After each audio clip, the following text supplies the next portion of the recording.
여러분 안녕하십니까? NBS 투데이입니다.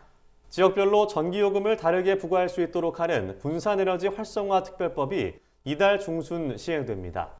이에 따라 발전소가 밀집한 부산과 충남은 요금 인하가 예상되지만 수도권은 요금이 인상될 것으로 보이는데요. 하지만 소비자가 실제로 바뀐 요금 고지서를 받아들기까지는 상당한 시일이 걸릴 전망입니다. 전기요금 차등제를 실시하기 위해 해결해야 할 문제가 적지 않기 때문인데요. 황수민 기자가 전해드립니다. 전력 생산량이 가장 많은 지역은 충청남도와 경상북도 등 비수도권 지역입니다. 반면 전력 소비량은 수도권 지역이 압도적으로 높습니다.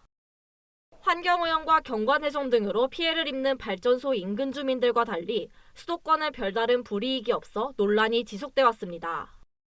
지역별 전기요금 차등제의 근거가 담긴 분산에너지 특별법은 이 같은 문제가 해소돼야 한다는 문제의식에서 지난해 6월 제정됐습니다. 분산에너지법은 오는 14일부터 시행됩니다. 산업통상자원부는 분산에너지법 시행을 앞두고 지역별 요금 차등제에 관한 구체적인 로드맵을 최근 발표했습니다.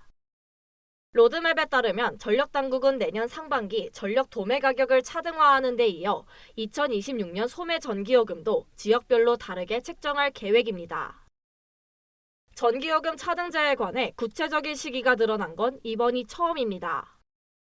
전력사업자가 한국전력을 거치지 않고 직접 전력을 판매할 수 있는 분산에너지 특화지역은 내년 상반기에 지정됩니다. 지역별 차등 전기요금제가 도입되면 전기 자급률이 높은 경북과 충남 지역은 요금이 낮아지고 자급률이 낮은 서울과 대전 지역은 요금 인상이 불가피할 전망입니다. 하지만 차등요금제 적용까지는 상당한 시일이 걸릴 것으로 보입니다. 우선 차등요금제 적용 지역을 어떤 기준으로 구분할지에 대한 명확한 기준이 아직 마련되지 않은 상황입니다.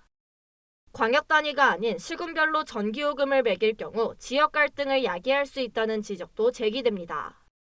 예를 들어 송전거리에 따라 요금제를 차등 적용할 경우 강원도 내에서 발전소가 모여 있는 영동 지역과 그렇지 않은 영서 지역의 전기요금에 차이가 발생할 수 있다는 겁니다.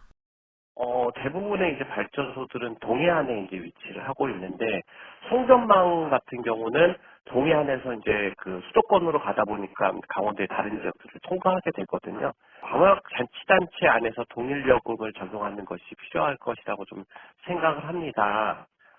왜냐하면 이런 것들 부분에서 이제 갈등을 유발할 수 있기 때문에 이런. 전기요금 차등제에 관한 구체적인 로드맵이 공개된 것은 의미 있지만 원가 산정 방식 등 여러 과제가 산적해 있는 만큼 실제 적용까지는 진통이 예상됩니다. MBS 황수민입니다.